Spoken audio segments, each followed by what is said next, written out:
Insellmilkom u mill-ġdid nilqakom għal programm ieħor mis-sensiela Etimoloġija. Dan huwa l-programm li matulu qed nesploraw il-ġrajja wara l-kelma biex naraw minn fejn telqet it-tifsira tagħha sakemm waslet għandna llum.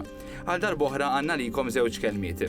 Fiż-żewġ eżempji li se niltaqgħu magħhom illum se naraw kemm ħafna mill-idjomi li nużaw jistgħu jiftħu tieqa' ċkejkna fuq il-ħajja li kienu jgħixu missirijietna u anke l-istorja u l-wirt ta' dan il-pajjiż. Fl-ewwel eżempju se nkunu qed niltaqgħu ma' idjoma li taf għadha tirrifletti ġrajja li seħħet mijiet ta' snin ilu u li tkompli tikkonferma wkoll kemm hu importanti l-element qarbi fil-Malti u l-wirt Iżlamiku tagħna. Fit-tieni eżempju se niltaqgħu ma' idjoma li tirrifletti għal xi ħaġa komuni ħafna li dawk li ġew qabilna ħadu mill-ħajja ta' kuljum u applikawha fit-taħdiet tagħhom. Tlaqna minnu fih għall-ewwel kelma.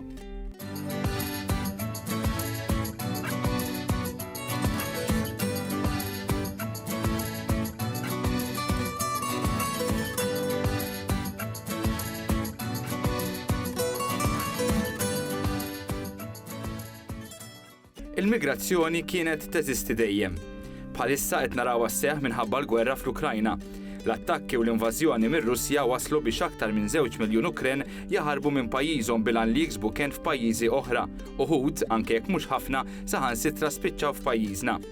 Ta' sikwit nisimgħu wkoll bdajjes mimlija immigranti li jafdaw ħajjithom fuq biċċa dingi għax ma jkollhomx triq oħra biex jaħarbu l-gwerer u l-konflitti li għaddejjin f'pajjiżhom.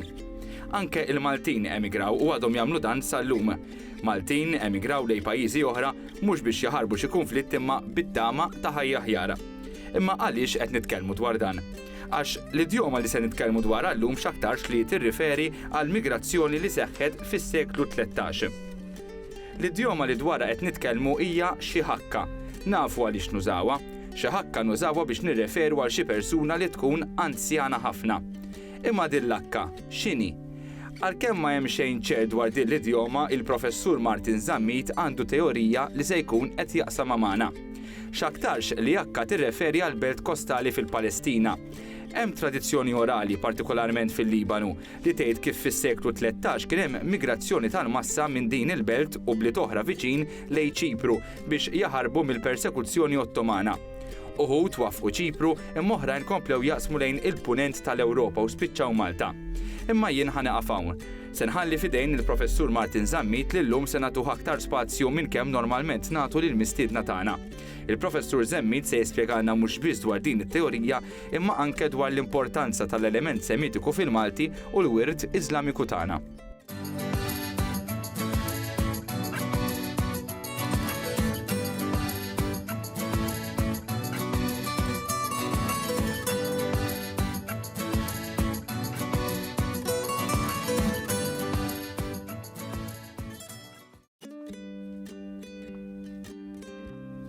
Xi ħakka, hakka ma naħsibx li għal hakka li nifmu l-ejġ, ma naħsib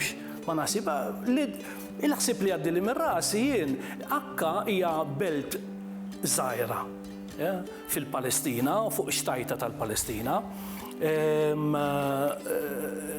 viċin ta' Ġaffa, belt ħelwa ħafna, li l-Palestinjani jisibuha bħala hakka blajn, hakka l-Iżraeljani jgħidula akko, li bl-Ingliż tiġi acre, li l-kavallieri ta' San Ġwan kienu acre f'din il-belt ta' Akka. Issa fil-Lvant Nofsani, speċjalment fil-Libanu, propjament anke f'raħal fil-Libanu jismu ħadxit, f'ħadxit hemm tradizzjoni orali li jiena għalwieli in-nies tal-post ta' ħadxit. U jidhirli li Temmi Zammit, kun is-ser żball, għandu anke poeżija jisimha ħadxit. Issa Temmi Zammit ma tantx kien fil-poeżija, ma rajt kitba x'imkien propju t-titlu hija ħadxit.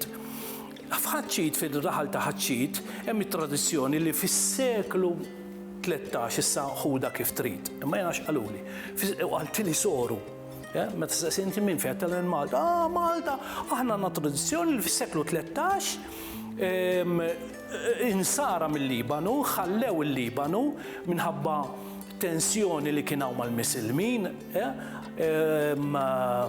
telqu mill-Libanu, telqu minn ħadxit u marru Ċipru, l-eqreb part, issa qed tajt minn Sqallija l-Malta u minn Malta Sqallija, distanzi iqsar fil-fatt.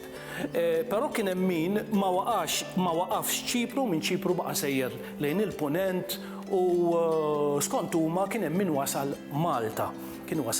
Sena meta nqabbel ħaċċit Akka hija fil-nofsinhar ta' ħaċċit, jiġifieri fil-Palestina ma' distanza u nimmaġina li qed tirrifletti xi waħda minn daw il-migrazzjonijiet li dejjem kellek fil-Mediterran ta' nies għal xi raġuni tħallew posthom biex jiġu lejn Malta. Illum qed narawha il-ħin kollu l-migrazzjoni ma dejjem mhux fenomenu.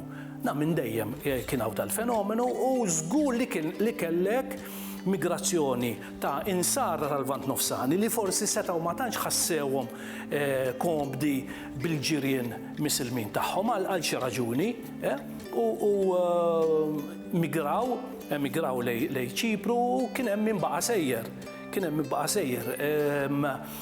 Allura nassoċja di ta' Akka fim setat kienet qed tirrifletti xi ħaġa xi ġrajja fl-antika lek xieħ Akka. Tifhem? Bħal meta ngħidu pereżempju minn żmien Żemżem, issa l-uniku Żemżem li naf li huwa post importantissimu fl-Islam huwa il-bir ta' Żemżem. Il-bir ta' Żemżem qiegħed f'Mekka. U huwa wieħed mill dawk il-postijiet li meta tmur Mekka, fimt, ovvjament Mekka hija għall-Misilmin biss, imma meta jkunu fis-santwarju tal-Mekka, wieħed mill-postijiet fejn jaraw li ma jaqbżuhx huwa il-bir ta' Żemżem. Saħna għandna Żemżem. X'in it-tifsira, naħseb it-tifsira ntilfet jien, imma donnu dejjem qed nirreferu għal xi ħaġa antika, fimt? Isu għandna tifkiriet ta' xi ħaġa antika li llum insejni imma forsi konna nisimgħu Żemżem, nisimgħu Akka. Nisimgħu Akka għax ġew xi nies minn Akka u Malta, fl-antik xi Akka. Taf xi rid ngħidlek, ma tistax tipprovhom daw, ma tistax tipprovhom. Anke ta' Żemżem pereżempju, assoċjata mal-qedem, ta' Akka l-istess assoċjata mal-qedem, imma però ma nistgħux nittraskuraw l-element Musulman f'daw il-Gżejjer.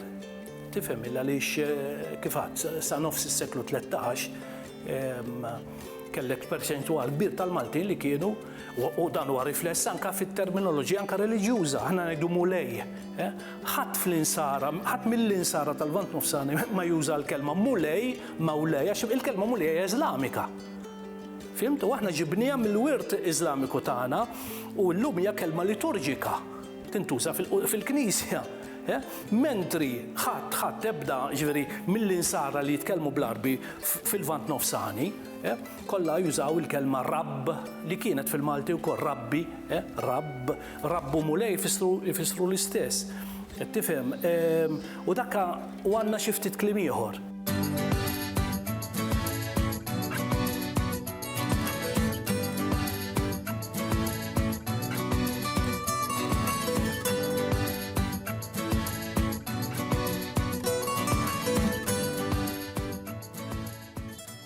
Fit-tieni parti tal-programm se nitkellmu dwar idjoma oħra komuni u li nużawha ħafna fit-taħdit tagħna.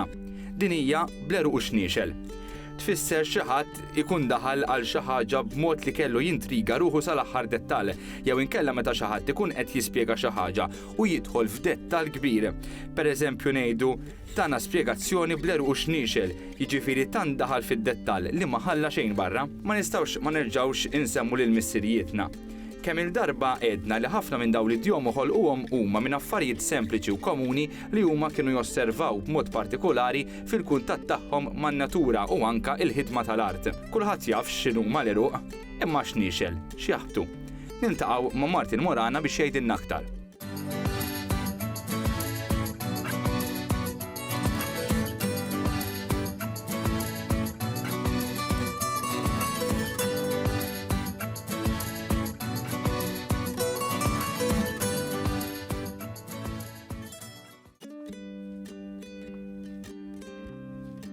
Meta ngħidu l-eruq u xniexel, l-għordu nifhmu x'inhuma l-eruq, l-kulħadd jaf x'inhuma l-eruq, u nifhmu wkoll x'inhuma xniexel. Ix-xniexel huma dak it-truf ħafna irqaq mill-eruq, però huma fil-fatt parti mill-eruq. Imma meta ngħidu bleru u xniexel qed nifhmu bħal meta qbadna pjanta. Zokk ta' pjanta li nifilħu naqbdu bidejna u niġbdu għal fuq. Meta tiġbid għal fuq, joħroġ kollox, joħroġ kemm l-eruq u anke xniexel imdendi magħha. Issa din hija espressjoni li meta nużawha nkunu qed ngħidu daka tajtu spjega bleru u xniexel. Inkella dak ħada ġaba kif ried bleru u xniexel, jew inkella xi ħaġa simili. Jiġifieri l-oġġett ħadu minn rasu sa saqaħ. Bit-totalità kollha tiegħu. Dik li tfisser l-eru u xniexel.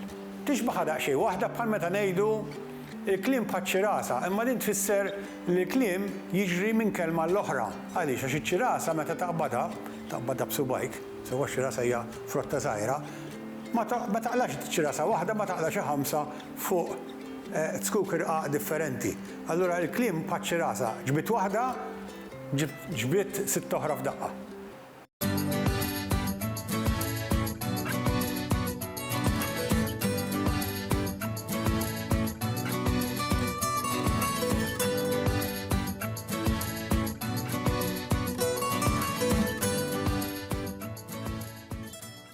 Wara dawn l-ispjegazzjonijiet bleru u xniexel niġu fit-tmiem episodju ieħor ta' etimoloġija.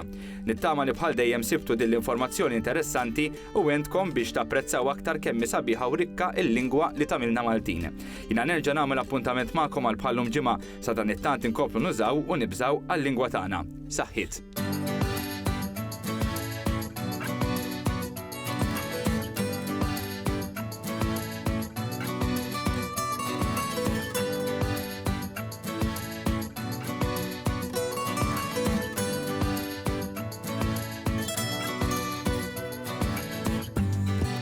Tasbu bis-swit il-ronfon kif tbatti x-xemx sajfija daqet mota l-Ave Marija tlet kittarri jintuna mal-ħemda il-ġmil tan-noti titqanqal is-simpatija.